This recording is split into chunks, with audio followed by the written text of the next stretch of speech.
99.9% of those bloggers are nincompoops. They are shysters. They have no military background on any serious tactical or operational level. They are ignoramuses. They are illiterate people like this Podolyak, or even those pathetic graduates of the Lvov political, officer school with the degree, with the faculty or department of journalism. Really?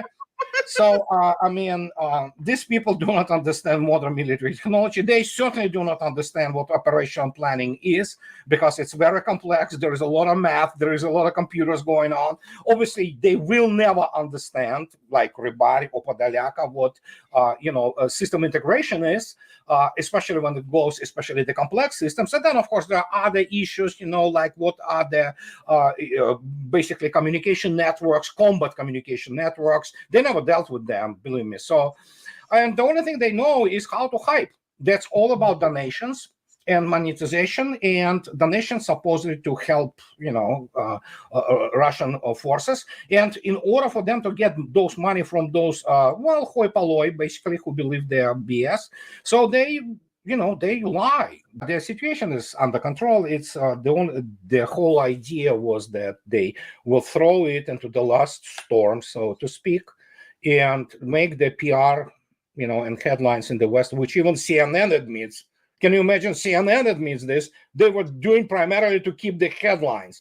Well, they did for a while. So Western media obviously are lying now, but the mopping up continues. You can see yourself in terms of the dynamics of the losses. You can see yourself how many groups have been already taken prisoners. The latest one I saw was 20 minutes ago. There are other 5 ones are taken. And the hint was that it wasn't the martial law imposed, but counter-terrorist operation, counter-terrorism regime. It's completely different. It's a very limited, stop of the civilian rights, which are, of course, for the sake of the objective of the keeping other people, safe. And yeah, it's mopping up.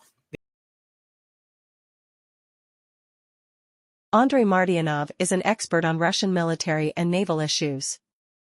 He was born in Baku, USSR, in 1963. He graduated from the Kirov Naval Red Banner Academy and served as an officer on the ships and staff position of Soviet Coast Guard through 1990. In mid-1990s, he moved to the United States, where he worked as laboratory director in a commercial aerospace group. He blogs at Reminiscence of the Future and is author of 4 books on military affairs. Washington's 8 years of preparing Ukraine and its armed forces for war with Russia was a mistake of historic proportions. Washington believed its own propaganda about crippling sanctions on Russia, about the viability of its Ukrainian proxy army, and the economic and military weakness of Russia. The United States military as a whole, and the U.S. Air Force in particular, have no resources or means to close the ever-widening gap in capabilities between the United States and Russia. The U.S. has fallen behind, and it won't be able to catch up.